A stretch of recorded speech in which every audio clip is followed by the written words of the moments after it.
Alright, as you can see, guys, I've got a video demo loaded up here. I'm going to just commentate on. I'm not going to show any of the plays. I just want to answer my most frequently asked question, which is, why do you choose All-Pro Football over Madden? It's a 3-year-old game. It's outdated. Why would you choose this over Madden? And to me, the answer is simple. First of all, this game, set aside all the gameplay glitches with Madden and everything, the exploits, this game provides me a much more custom gameplay experience. And I'll tell you why. First of all, there's no teams in this game that are handed to the user. You're forced to go make your team. And everybody makes their team differently.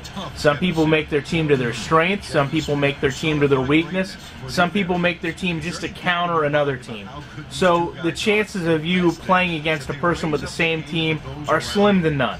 Unlike in Madden, where you go in and you've got somebody always taking the Colts, always taking the Steelers, always taking the Patriots, and you just get this repetitive old game going on.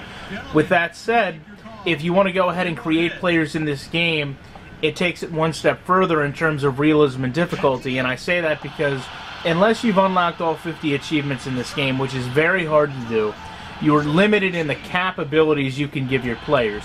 Gold only gets 3 abilities, Silver only gets 2, Bronze only gets 1. So it makes you as a player really think about what you want to do with your team, how you are as a player, what your strengths, what your weaknesses are, and if you're replicating your NFL team, it makes you really come to grips with the actual concepts your team has and uses.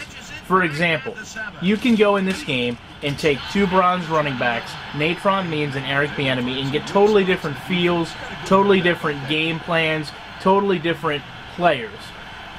Natron Means is a big, bulky power back. He was a bulldozer before it was cool to be a bulldozer. You get him running east-west, you're going to get in trouble because he's just not going to have the speed to turn the corner. However, you get him running north-south, that's where he really comes into his own, blowing linebackers over to get 5-6 yard gains. Now, Bieniemy, again, great player just like Means, but in a different way. He can run north-south if you get a good offensive line behind him, but he's really apt at running east-west, turning a corner, making a move on a defensive back, and turning it upfield for a solid gain. That's what you want to see, is dynamic players, players that feel different, even though they're in the same level. Another thing great about this game, when you go back and look at replays, players generally make assignments. You go back and you get beat by guys that just know the game a little better, know football a little better, and I can live with that. I am perfectly fine with losing to a guy that's better at me than football. I can take that. What I can't take is going back and looking at a replay and seeing that I lost because my offensive line is running backwards or doing weird shifts. So with that said, another problem I think that's kind of hampered Madden is the whole rating system. First off, I think we can all agree with fantasy football, we all rate players different. If I were to ask you to write down the top 10 wide receivers, you'd probably write down a similar list to mine, but you'd probably have them ranked differently. Now, when you look at Madden, you look at Donnie Moore, he does all the ratings. So essentially, Madden is really a product of what Donnie Moore thinks of NFL players. Personally, I don't like that. Now, having said that, get into the other thing that really separates this game is take a look at a guy like Barry Sanders. How do you give Barry Sanders ratings on a scale of 1 to 100? Do you give him 100 vision? Do you give him 100 agility, awareness, speed? You know, where do you stop? How do you, in numerical form, replicate Barry Sanders' moves? To me, I don't know if you can do it. It doesn't seem feasible because Barry Sanders had a skill set that no other player could match. Now, once you've numerically placed Barry Sanders' skills, do you now hold him as the standard? Is every running back now held to his standard in terms of a speed and finesse back? What happens if you think maybe Gale Sayers was a little bit better? Now what happens? You get a little conflict. How do you rank the two? That's the big issue I've always had with Madden. That's why I've always felt the players always feel a little stale, because there's some players that you just can't replicate in numbers, and that's where this game really comes into play with its skill sets. It allows you to choose specific skills for your player. it allows Barry Sanders to be Barry Sanders. Not because he's got some super awareness and speed and agility. It's because he just has a skill set that only Barry had. And that, to me, is really key. When you go about building your custom players, you're forced to select these attributes and these skill sets that really define your player and how you want to play. You want to build a receiver that's like Jerry Rice? That's fine. You can go ahead and do that. But you can also build a guy like Steve Tasker that are going to run routes completely different. They're going to be equally as effective. Jerry Rice isn't going to come down the field and make a tackle for you in special teams. He's not going to block a kick, and he's not going to block a punt. Those are things Steve Tasker is going to do, and he's also maybe going to be a dependable wide receiver. Now, Jerry Rice, he's a go-to guy. Like I've showed you in other videos, he's going to modify his route to go get the ball and make plays for you. He's going to run cleaner routes than Tasker. He's going to run better routes than Tasker because he's a better player.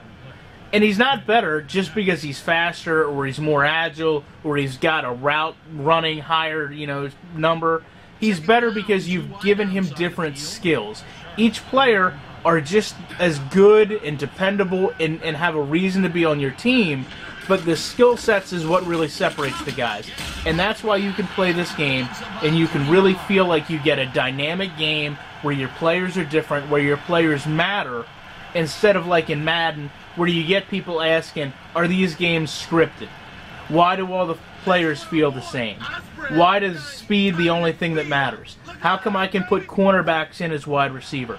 That, to me, is what separates this game from Madden, is the way the players run, the way the players react, the way the players feel in the controller, and definitely the way you can customize everything to really create a good football simulation. Now, with that said, another important thing I think gets overlooked with this game is it's not meant to replicate the NFL, but it uses a lot of the same NFL rules, and for some reason, it tends to get them better than Madden. For example, the clock will stop on incomplete passes, you can have a legal man downfield, you can throw the ball and get intentional grounding, you can throw the ball into your offensive line, and you can get a penalty if it hits your lineman in the back of the head. Everything that comes into play in an actual NFL game is very well replicated here. Something also very significant is the challenge system. When you go to challenge a play, the computer isn't going to determine for you what you want to challenge. It's going to give you a multitude of options, and yes, sometimes some of them aren't available to you for specific plays. They are grayed out, but still, it gives you options. You want to challenge if the receiver had possession before the fumble. You want to challenge the spot of a ball. You want to challenge whether he was in or out of bounds. You can all go do those things specifically. It's not the computer dictating that for you. That's something to me that's always been really key in Madden. I've played games where I went to challenge plays, and for some reason the computer has challenged something totally out of the blue that's not anywhere near what I wanted to deal with, and I lose the challenge just because the computer didn't know what I wanted to do as a player. So I think at the end of the day, when you really look at these two games and you play them, you see this game gives the user a lot more control. And that's something I know Ian Cummings has talked about. It's something I know a lot of people on message boards have talked about, that they just want a game that gives them control, not only through the players, but through the uniforms, through the cleat, through the gloves, through all the colors that they want to modify, and also through things like the challenges, everything like that. This game really does bring everything together and give you a good football game. That's why I play this over Madden. I'm going to make a real quick Madden video kind of saying why I don't play it, and then I'll upload these two, and you guys can leave me your comments. I know it's a long video, about 9 minutes long, but I really do appreciate you guys sitting through it, and I hope that if you haven't played this game, you go give it a shot. If you have played it, you rediscover it, and you compare it to what EA's done the past 3, 4, 5 years, and honestly give this game a clean slate and give it a shot, and let me know what you think about it.